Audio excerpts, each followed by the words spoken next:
Hotman Paris minta polisi segera tetapkan Razman Nasution jadi tersangka. Sebut selidiki ijazah doktornya.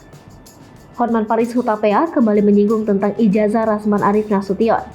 Kali ini, Hotman Paris mendesak Bareskrim Polri, Polda Sumatera Utara, hingga Polda Metro Jaya untuk menjadikan Razman Nasution sebagai tersangka.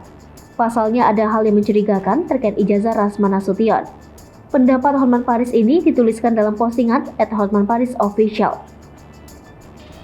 Hotman Paris sekaligus mengunggah pernyataan dari rekan pengacara Petrus Balapationa.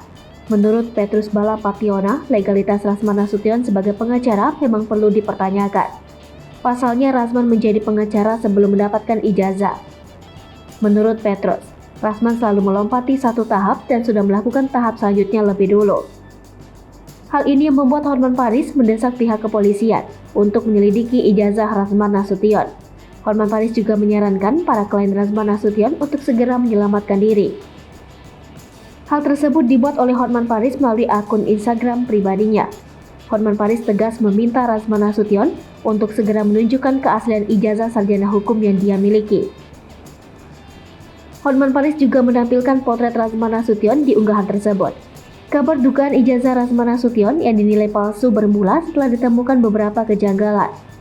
Pihak Yayasan Pembina Pendidikan Ibnu Chaldun yang menaungi Universitas Ibnu Chaldun Jakarta menemukan kejanggalan tersebut dalam ijazah sarjana hukum yang dimiliki Razman Nasution. Ada perbedaan alamat yang tertera dalam ijazah Razman Arif Nasution. Ketua YPPIC Edi Haryanto mengatakan, jika produk hukum atau apapun yang dikeluarkan di luar dari YPPIC yang bertempat di Jalan Pemuda Kavling 97 Rawamangun, Jakarta Timur, bukan merupakan tanggung jawab YPPIC.